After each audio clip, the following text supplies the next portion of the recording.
Katrina, what you're asking is for us to not to do our duty as a citizen. This is criminal. We are not holding anything hostage here, Katrina. Tinatama natin yung maling-maling ginawa nila. Huwag tayong lumihis sa malaking usapin. 6.325 trillion pesos na budget for 2025, binubudol tayo. Kaya why did the BICAM sign an incomplete final bicameral conference committee report? And joining us now in Hot Copy is one of the petitioners against the 2025 national budget, former Executive Secretary Vic Rodriguez. Good morning, attorney. Welcome to Head Start. good morning, Katrina. Good morning to all your viewers, and thank you for inviting me to your program today. All right, Attorney Rodriguez, let's start with your thoughts with regard to the explanation of some lawmakers that several omnibus provisions in the bicameral report are enough safeguards to guarantee that the printed version of the bill will prevail in case of discrepancies. Nagsisinungaling yung mga mambabatas na nagsasabing ito'y typographical, grammatical, or merely printing errors. Katrina, pahintulutan mo ako magsalita sa wikang Filipino upang higit man na maintindihan ng ating mga kababayan itong napakasalimuot na usapin ng budget. I'll try to simplify to the best of my ability itong usapin ng budget. Hindi totoo na walang depekto ang ating budget. That's why we went to the Supreme Court.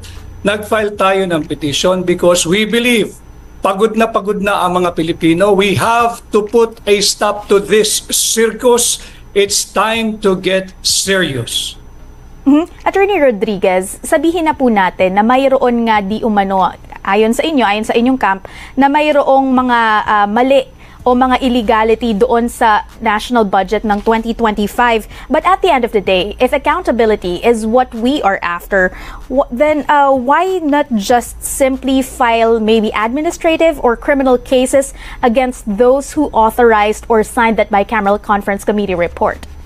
Because, Katrina, what you're asking is for us to not to do our duty as a citizen. This is criminal.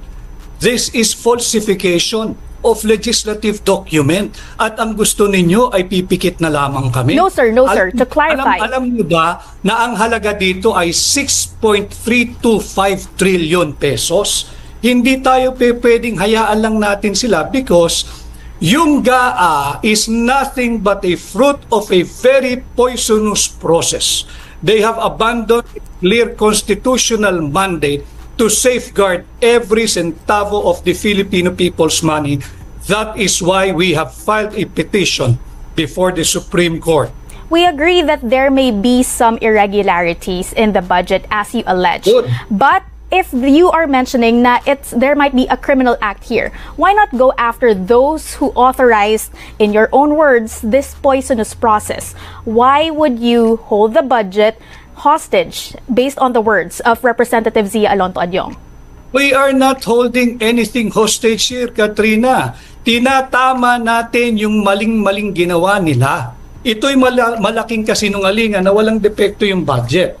And thank you for agreeing with me na maraming provision dito sa final bicameral conference committee report na blanco. Para lang maintindihan ng iyong mga manonood, ang proseso ng budget, hindi po magkakaroon ng enrolled bill kung walang naipasang tama, legal at constitutional na bicameral conference committee final report. Blanco yung report. At yan ay hindi mere typographical or printing error or grammatical error. Kitang-kita dyan sa screen ninyo. Panay blanco, daang bilyong pisong blanco. Hindi natin pwedeng palagpasin ito. Sapagkat ito'y pera ng Pilipino, hindi pribadong pera ng mga mambabatas. That is why nag-file tayo ng petition for certiorari and prohibition before the Supreme Court because we feel na napakaraming violated constitutional provision. And let me just guide our viewers, Katrina, hindi lamang yung blanco, pati yung pagbibigay na zero budget sa PhilHealth ay aming tinalakay dito sa aming petisyon sapagkat hindi pwedeng bigyan ng zero budget ang PhilHealth at yan ay labag sa ating saligang batas. Okay, Attorney Rodriguez, assuming but not conceding that the Supreme Court will heed your request, your petition for certiorari, we will have a reenacted budget. But what will happen Absolutely. to those who signed this bicameral conference committee report? How exactly would they be held accountable when what you are questioning here is the constitutionality of their budget and not the actions of those who approved it? Tama ka, Katrina. Hindi pa natin mapapanagot yung mga naglagay ng halaga dyan sa blanco. Bakit? Sapagkat patungo pa lang kami ron. At kami naghahanda ng sulat dyan sa Secretary ng House of Representatives at saka dyan sa Sekretaryo ng Senado na ibigay sa amin yung pangalan nung mga empleyado na bumubuo ng Technical Working Group o Technical Working Staff. Nang sa ganun ay makita natin kung sino talaga ang dapat nating panagutin in violation of Article 170 of the Revised Penal Code, falsification of legislative document and falsification of legislative proceedings and usurpation of legislative authority. Ito lamang yung mga ilang kaso na isasampa natin. At kawawa yung mga miyembro ng Technical Working Group kung sila maiipit dito. At I suggest sabihin nila yung totoo kung sino talaga ang merong makating kamay na nagsulat ng mga halaga dito sa bakanteng Bicameral Conference Committee Final Report. Sir, bakit hindi po ito yung prosesong inuna natin? Why not prepare for this or file this first before actually asking or questioning the constitutionality of the 2025 budget? I ask you, why not? Why not? Primarily because if yung constitutionality again po yung kina-question natin, those who will be primarily affected ay yung publiko. Tayong mga taxpayers na makikinabang dito. It's even election year and the budget of the COMELEC may be affected. So why not instead go after those who signed, who approved a bicameral conference committee report that has blanks? Because we cannot in our conscience let the Marcos administration makalusot dito sa unconstitutional 2025 budget. Pera ito ng mga Pilipino. Pera mo ito, Katrina, pera ko ito. Pera ito ng lahat ng taxpayers at hindi tayo dapat pumayag na gamitin nila ng unlawful, illegal at immoral ang ating buwis na binabayad kada taon. At tama yung sinasabi mo, pananagutin natin lahat ng nakialam dito sa unlawful, unconstitutional, invalid and immoral Bicameral Conference Committee report. Kaya nga kami dudulog uli sa House of Representatives at sa Senado. Susulat kami, hihingin namin yung mga pangalan ng Technical Working Group o Technical Working Staff. Nang sa ganoon, makumpleto natin yung hinihingi nating transparency and accountability. At yung sinasabing paano ang mag-ooperate ang ating gobyerno, mag-ooperate ang ating gobyerno under a reenacted budget. Huwag ko kayong matakot dahil wala namang developmental content itong 2025 budget, panay politika ito eh. Ito precisely ang ayaw nila. Pag nag-issue ng TRO ang Korte Suprema, mahihinto yung kanilang AYIX, mahihinto yung kanilang AKAP. Yan ang ayaw nila. Speaking of a reenacted budget, Attorney Rodriguez, we have to acknowledge that if we have a reenacted budget this year, one of the primary beneficiaries of this will be the Office of the Vice President, your ally, Vice President Sara Duterte, because she will have a 2 billion budget compared to the almost zero budget that she would receive under the current 2025 General Appropriations Act.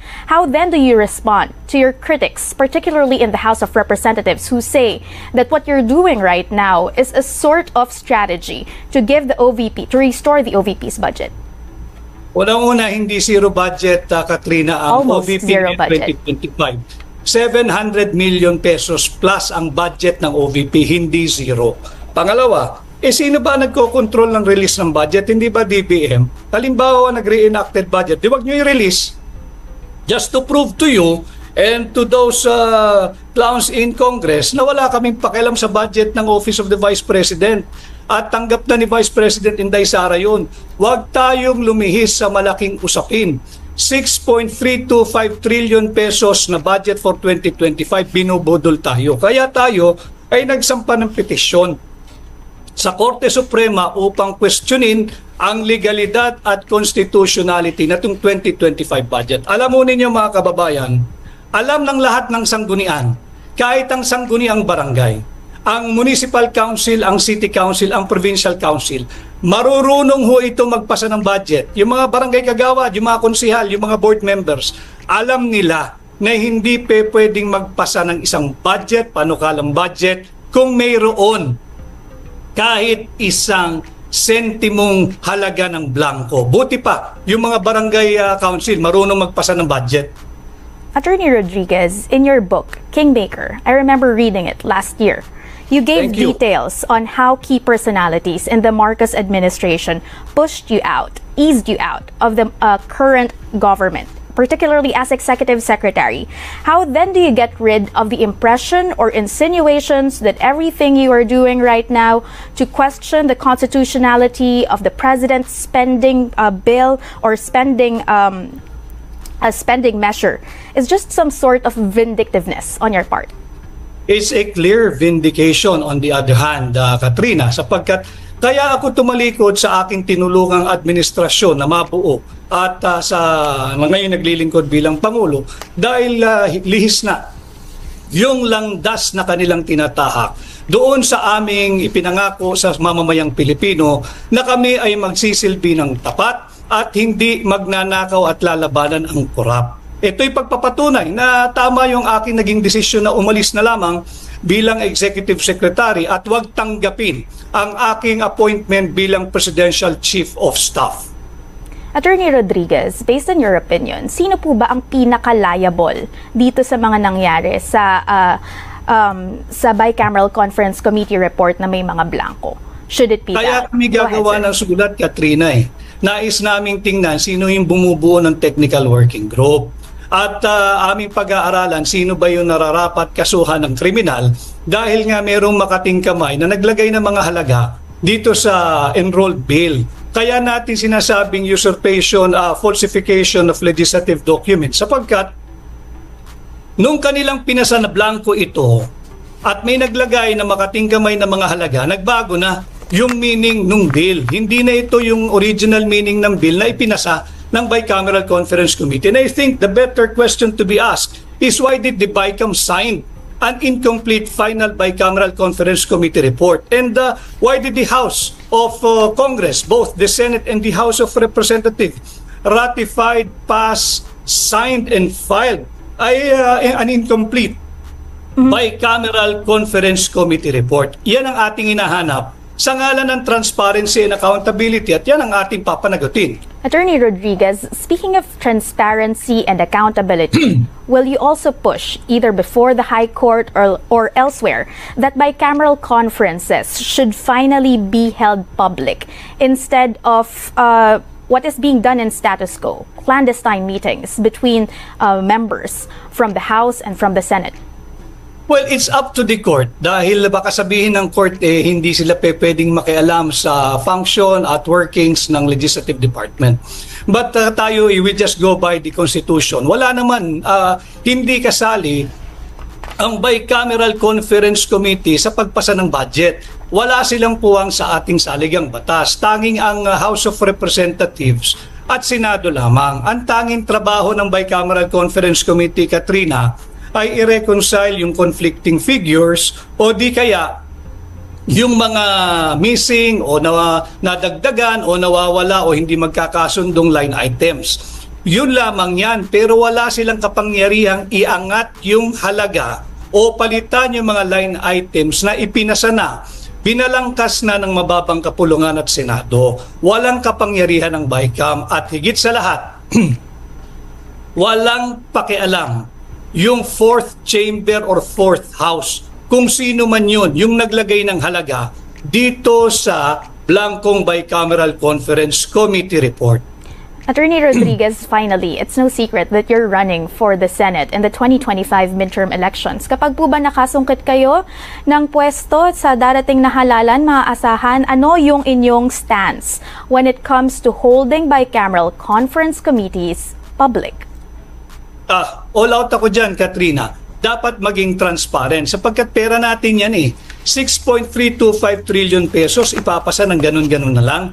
Mas magagaling pa yung mga kakaibigan natin na miyembro ng TODA at yung member ng mga Jeepney Drivers Association, marunong sila magpasa ng kanilang tao ng budget kahit mas higit na maliit yung kanilang pera. And we will have to leave it at that for now. Thank you so much for making time for us this Maraming morning. salamat. Former Executive Secretary Vic Rodriguez.